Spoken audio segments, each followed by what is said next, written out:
साथी चल के आए हैं। कुछ साथियों ने कुछ सियासी बात भी कही है, लेकिन मैं विश्वास दिलाता हूं क्योंकि ये मैंने शुक्रिया अदा के लिए मीटिंग बुलाई है और मैं आप तमाम हजरात के रुखों के बारे में भी बात हूँ, तो मैं कोई सियासी बात नहीं करना। मैं सियासी बात बहुत मंचों से करता रहता हूँ, ये मेरा सियासी मंच है ही। ये तो मेरा परिवार, जिस परिवार ने मुझे सहारा दिया, मेरी मदद की, मुझे ताकत दी। आज मैं पार्लियामेंट में बोल रहा तो उसमें बहुत बहुत बड़ा योगदान, जिसको मैं शायद पूरी जिंदगी भर भी ना उतारता हूं, उस कर्म को वो आप सब लोग। मैं इस बात को समझता हूं और जैसे जैसे आप लोगों ने अपने ओहदों की परवाह छोड़ के घर से निकल के जिस तरह से तो सबसे यहां मौजूद नहीं, बहुत सारे लोग हैं जिन्होंने अपने ओहदे की परवाह नहीं की, क्योंकि तमाम उलेमा किराम, तमाम जिम्मेदार जो हजरात हैं, उसका काम नहीं है सियासत में जाकर उस तरह से अपने आप को इन्वॉल्व करना। उन्होंने इस बात को भी पीछे छोड़ दिया, क्योंकि मैं समझता हूं कि जिस मिट्टी से मैं आता हूं, सबसे मजबूत तहरीक जिसमें सबसे ज्यादा कुर्बानियां हुई, रेस की रुमाल तहरीक, वो उसी मिट्टी से चली जिस मिट्टी से मैं आता। और हमारे बहुत शानदार जो हैं, बहुत ही जिम्मेदार शख्सियत यहाँ मौजूद है, देवल दारुल से, हमारे जेल जमीयत उलमा हिंद से। और मैं चाहे गंगों से जो है तो खाना जो लूटा गया है, वो भी जो तहरीक थी वो भी उसी मिट्टी से चल के आई। मैं मानता हूं कि बिजनौर का कोई जवाब नहीं, लेकिन जिस मिट्टी में हम पैदा हुए वो भी लाजवाब। तो ये मेलजोल है।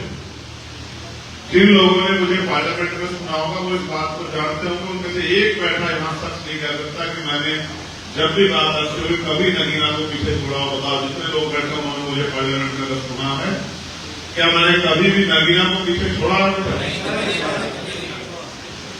2 सत्र हुए अभी, जिस दिन 5 साल पूरे होंगे आपकी प्रार्थना दुआओं से, आप देखना कि पूरी दुनिया नगीना को जानेगी। इस बात को मैं आपको विश्वास दिला, और इस बात के लिए जानेगी कि जहां सब लोग डर के, दब के, परेशान होके किसी लालच में चुप है, वहां एक अजीब शख्स है जो अपनी पूरी जिम्मेदारी से अपने बातों पे खड़ा हो जाता है।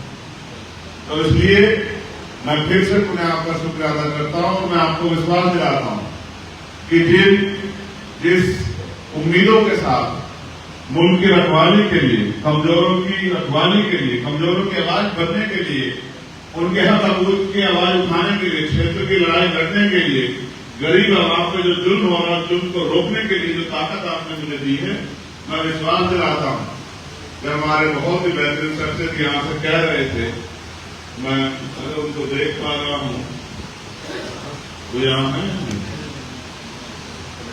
तो शायद यहां से जो है रुखसत हो गए हैं, वो पीछे बैठे हैं वहां। वो मुझसे यो कह रहे थे, वो जिनका जिक्र कर रहे थे कि उनकी बादशाही कैसी थी। जी, मैं बादशाही में भरोसा रखता ही नहीं, क्योंकि मैं समझता हूं कि बादशाहों के दिमाग जल्दी खराब हो जाते हैं और बादशाह ऊपर ऊपर से देखते हैं, बादशाह को जमीन का दिखाई नहीं देता। अच्छी बात यह है कि आप विश्वास कीजिए, जब भी मैं पार्लियामेंट से फुर्सत में होता हूं तो अपने लोकसभा क्षेत्र में आता हूं, कभी 3 दिन, कभी 4 दिन, कभी 5 दिन, जब मैं फुर्सत में होता हूं। और तमाम यहाँ लोग बैठे होंगे क्षेत्रों में लोग, कि मैं 8-9 घंटे बैठ के लोगों की तकलीफ होती है, जहां की जानकारी मिल जाती है वहां जाता हूं। मेरे साथी परवेज खड़े मुझे बता रहे कि नगीना में अल्ट्रासाउंड की मशीन रखी है, 3 साल हो गए, गरीब आवाम को जाना पड़ता है, बाहर अल्ट्रासाउंड करना पड़ता है, जेब कटती है। और उस सरकारी अस्पतालों में कौन लोग जाते हैं? आपसे बेहतर, मुझसे बेहतर कोई नहीं जाता। तो मैं उसी दिन गया और मैं कह गया कि मुझे आपका कोई झगड़ा नहीं, मुझे आप पर बढ़ा के कोई पैसे नहीं देने आप। लेकिन अगर आवाम की ये जो चीजें यहाँ है, अगर उसमें काम नहीं होगा तो मुझसे बुरा नहीं कोई होगा। और मैंने कहा कि 1 हफ्ते में अगर ये नहीं चली अल्ट्रासाउंड मशीन तो आप अपना बोरी उसका बांधने में रास्ता है। और आप पता करा कर देख लो, 8 पे 9 पे दिन से वो पूरा तैयार हुआ वार्ड और वो आपकी अल्ट्रासाउंड मशीन चालू। मैं कल गया था नूरपुर, नूरपुर में जब मैं गया, लोगों की जो समस्या सुन के उनके लिए सवाल जवाब करके नूरपुर में मुझे बताया गया कि वहां महिलाएं जाती हैं, महिला डॉक्टर भी हैं और बहुत बुरे हाल है, तमाम कोई सुनता नहीं है, इमरजेंसी की हालत खराब है, मैं तत्काल वहां चला गया और जंगल बना हुआ। मैंने पीडीओ को फोन किया, इससे अच्छा तो जंगल होता है, जो मुझे बना रखा है, साफ कर दी करा तो आप कल जाकर देख लेना, कोई भी जितने लोग यहाँ बैठे चैलेंज से जाकर देख लेना, आपको जाकर देख कर लगेगा एक दिन में वो हॉस्पिटल बन गया, जो जंगल था। मैं तो अपनी जिम्मेदारी को पूर्ण रूप से और जितनी हमारी समस्या तत्काल डीएम को मैंने लिख के दिया और तत्काल उनको भेजा कि भाई देखो तो ठीक है, जो समस्या उसको पूरा करा दो। ये गरीबों के लिए, अमीरों को मैं समझता हूँ प्राइवेट में इलाज में गरीब कहाँ जाएगा, तो ये गरीबों के लिए अस्पताल का इसमें बेहतर व्यवस्था होनी चाहिए। मैं गया था किरतपुर में, मैं उसमें चर्चा नहीं करना चाहता, किरतपुर के साथी यहाँ बैठे होंगे जो लोग किरतपुर की एक समस्या थी, सरकार और प्रशासन ने दबाव बना के वहां के लोगों का जो रोजगार था उसको रोक रखा। मैंने बुलाया बच्चों को कई तत्काल मौके पे और वो रोजगार चलवा के दिया, उनसे कहा कि ये चलेगा, तमाम अधिकारियों से बात कर लो, लेकिन फिर मैं इसमें चर्चा नहीं करना चाहता। कुछ लोगों को पसंद नहीं आता, कुछ वहीं के सियासी जो है, जो नेता है इस क्षेत्र में, उनको पसंद नहीं आया कि चंद्रशेखर आजाद ने कहीं से जो चलवा दिया है। किरतपुर के लोग बैठे पता करवा के देख लो, फिर उन्होंने उसमें रोक लगवा दी। मुझे इस बात की परवाह नहीं थी कि मेरे फैसले, मुझे इस बात की परवाह थी, मेरा सवाल ये था कि जिन गरीबों का रोजगार है उनके बच्चों का क्या होगा, मुझे बता। अगर ये एक महीना बंद रहेगा तो उनके बच्चे खाएंगे क्या, उनके जो घर के खर्चे चले कानून, क्या तो पुलिस और सरकार मिलकर दे खर्चे की व्यवस्था करे, तो मैं उनसे कहूं। लेकिन जो नियम के खिलाफ जाके काम करोगे तो बर्दाश्त नहीं है। कल भी मेरी को बोली, वो मुझसे कहता आप एक दिन रुक जाओ, एक दिन रुक जाओ। मैंने कहा मैं एक दिन 2 दिन रुक जाऊंगा, लेकिन ये बताओ कि गरीबों की जो उनसे तुम्हें लगेगी इतनी जो है फिर कहाँ जाओगे, फिर भी तो जवाब देना ना अपने मालिक को, जिसको भी मानते हो उसको जवाब दोगे नहीं दोगे, इस जुल्म को कैसे वो करोगे। तो मैं पूरी कोशिश करता हूँ तुम लोगों की जो ताकत आपने मुझे दी है वो गरीबों की मदद के लिए, और मैं आपको विश्वास दिलाता हूँ चंद्रशेखर मुख्यमंत्री बने या न, चंद्रशेखर प्राइम मिनिस्टर बने ना, चंद्रशेखर को दोबारा कोई ताकत मिले ना मिले, लेकिन जब तक मेरे पास ताकत है, ये ताकत गरीबों की खिदमत के लिए काम आएगी।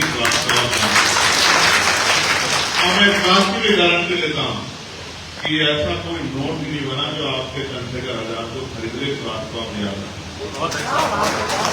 जब ये, क्योंकि सरकार बननी थी, जिन पे एक एक्ट नहीं उनको भी ऑफर मिले मिनिस्टर बनने के, बने नहीं है बहुत सारे लोग, और तमाम मेरे खिलाफ ये साजिशें पहले दिन से होती थी। आप सब लोग जानते हैं कि चंद्रशेखर जीत जाएंगे तो मंत्री बन जाएंगे, चंद्रशेखर जीत जाएंगे तो उधर चले जाएंगे।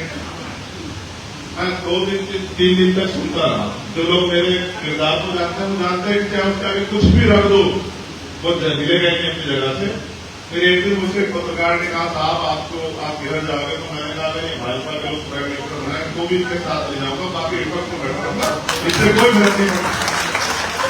तो कहते ये क्या सियासत हुई, और मैंने कहा सियासत अपने लोगों के लिए, किसका गुलाम बनने की सियासत नहीं करता। सियासत करते लोगों की आवाज उठाने के लिए, सियासत करते लोगों की आवाज बनने के लिए, सियासत करते हैं गरीबों को, किसानों को, मजदूरों को राहत दिलाने के लिए। सियासत इसलिए नहीं करते कि भाजपा के दरवाजे में जाकर सर देखते हैं कि सियासत ना कभी की, ना कर रहे हैं और ना जिंदगी में कभी करेंगे। सियासत छोड़ना स्वीकार करेंगे, लेकिन सियासत को गिरवी रख के अपने जमीन को बेच के कोई काम नहीं करेंगे। और मैं आपको विश्वास दिलाता हूँ, मौलाना जी के साथ तो नहीं बता पाए, जब हम गए थे हमने एक चित्तौड़ लड़की यहाँ हमारे कंधों पर जिम्मेदार की देश में किसी कंधों पर होना, हमसे पूछा क्या था कि भाई चंद्रशेखर आप बहुत मुश्किल लड़ा सकते, मैं लड़ा सकता हूँ। हमें मीडिया के लोग कहते हैं कि पश्चिम के लोग इनके पश्चिम में वोट है, तो मैंने एक सीट और लड़ी, उसका नाम है सिद्धार्थनगर जिले की डोरिया में। आप नेट पे पता कराने का, तमाम जिम्मेदार लोग यहाँ बैठे हैं। 6 दिन के चुनाव में 81,000 वोट मिले, 81,000 वोट मिले। और बहुजन समाज पार्टी को यहाँ मैं शुक्रिया भी करूंगा, अपने समाज में पैदा हुआ हूँ, यहाँ भी 13% वोट दिया बहुजन समाज पार्टी को, जिनको 5.5 लाख वोट मिले थे। 13,000 वोट मिले, 12,500 मिले, 12,500 वोट जिनको 5.5 लाख वोट मिले थे पिछली बार, 12,500 वोट मिले बहुजन समाज पार्टी को यहाँ, और वहां मिले आपके सामने 34,000 वोट 6 दिन में। और जितने लोगों के पास हम जाते तो एक ही बात कहते थे, मौलाना जी मैं भी गया कि देखो इस बार तो हम आपका प्रत्याशी बहुत देर से हमसे जहन बना गया, लेकिन 27 में जब आपका चुनाव आएगा तो किसी को प्रत्याशी बना के भेजना, वोट चंद्रशेखर आजाद को क्या पता करके परवेज यहाँ होंगे और बोलाती क्या मैंने बताओ ना, झूठ तो नहीं बोल रहा हूँ। और ये सिर्फ गरीबों की आवाज नहीं थी, ये दीपक भाई को वहां भेजे थे मैंने, ये मुसलमानों की भी आवाज, ये बैकवर्ड के लोगों की भी आवाज थी कि हमें बहुत से लोग धक्के खा रहे। परवेज पासी और दीपक भाई वहां गए थे दोनों। बताओ मैं झूठ तो नहीं बोल रहा हूँ, मेरे मुंह दिखाई मत कहना, बताओ सच कह रहा हूँ नहीं कह रहा हूँ।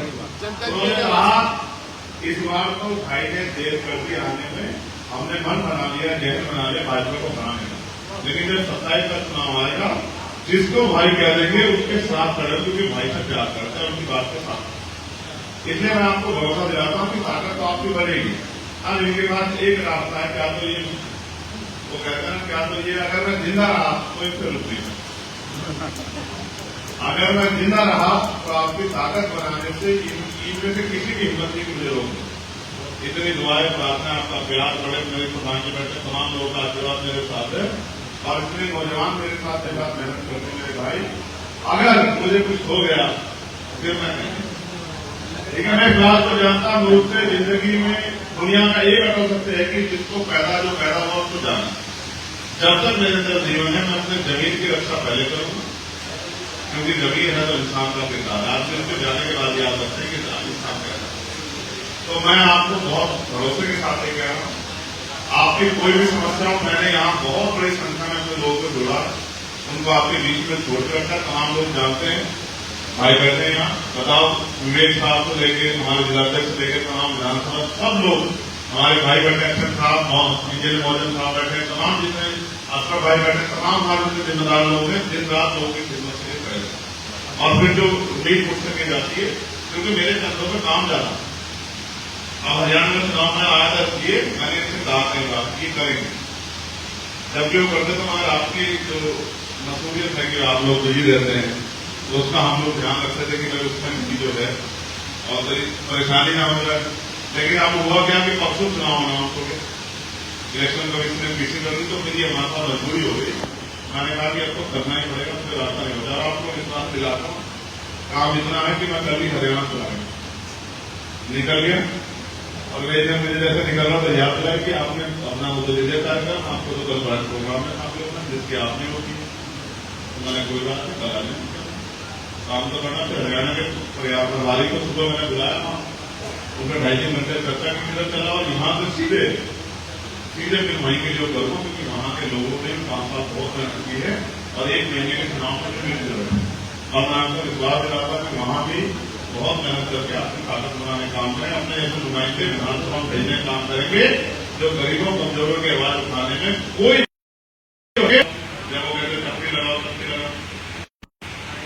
ठीक है। चाहे वक्त बोर्ड में जब उसका पूरी पार्लियामेंट का पता करा लेना, आप टीवी चेक कर लेना। हाँ, 2 लोग थे हम लोग जो वक्त एक्सपर्ट जो सबसे ज्यादा विरोध करे, जिन्होंने कहा कि इसका डिवीजन होनी चाहिए, हम इसको किसी भी कीमत पर स्वीकार नहीं करेंगे।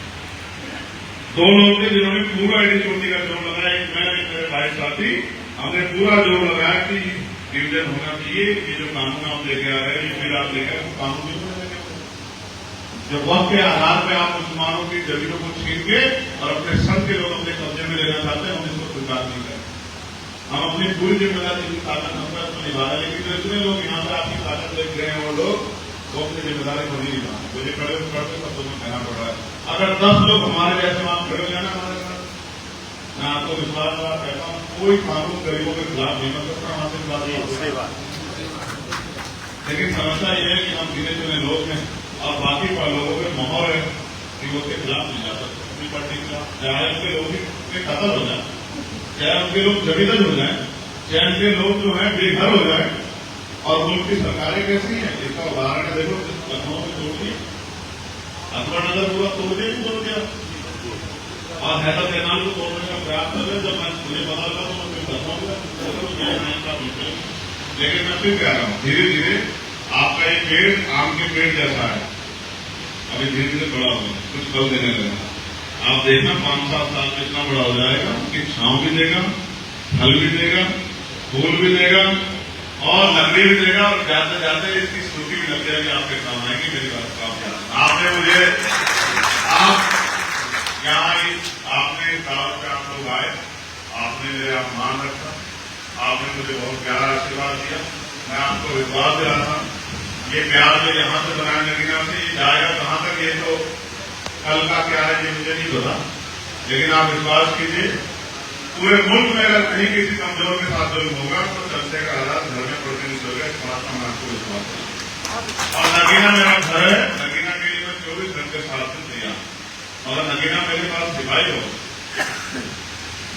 इमाम प्रधान भाई, बबलू भाई, हमारे भाई मौलाना आतिक साहब, हमारे पूर्व का सभी प्रधान जी, तमाम हमारे लोग, मौलाना आसिफ साहब के सिपाही हमारे, और प्रधान जी, दीपक भाई, अर्चन साहब, परवेज साहब, इरफान भाई, मोहम्मद साहब, तमाम इतने लोग हैं कि हम हर मुसीबत से टकराने की हिम्मत है, हर मुसीबत से सरकार किसी की कोई ताकत में से कोई फर्क नहीं पड़ता, अगर कोई जुल्म करेगा तो हमारे सीने तैयार है, जितनी भी मुसीबत आएगी पहले हम झेलेंगे, फिर वो मुसीबतें आपके पास आके होगी, इस बात का मैं आपको बताऊँ। और आपसे ये भी उम्मीद करता हूँ कि आपका प्यार और सहयोग मेरे साथ छोटे भाई के रूप में जैसे मैं आपका छोटा भाई बना, मैं नगीना का ना कभी सांसद था, ना हूं ना रहूंगा, मैं नगीना का बेटा भाई था, नगीना का बेटा भाई हूँ, और किसी भी ओहदे पर रहूं जिंदगी भर नगीना के लिए भाई बेटा ही रहूंगा, इससे ज्यादा मोहब्बत मुझे और किसी रिश्ते मिलेंगे। बहुत बहुत शुक्रिया। मैं मौलाना जावेद साहब का भी शुक्रिया अदा करता हूँ, उनका मुझसे बड़ा प्रेम। हाँ, ये मेरे भाई, ये मैं इनसे लड़ता भी, कई बार मैं इनसे लड़ता रहता हूँ, क्योंकि हम दोनों भाई किसी से चर्चा है। मैं मौलाना जावेद साहब के बनूंगा, मैं पुनः आपका शुक्रिया अदा करता हूँ, मौलाना जावेद साहब के हाथ में माइक सौंपता हूँ, क्योंकि अभी सदर साहब बोले थे तो हम उनको शुक्रिया।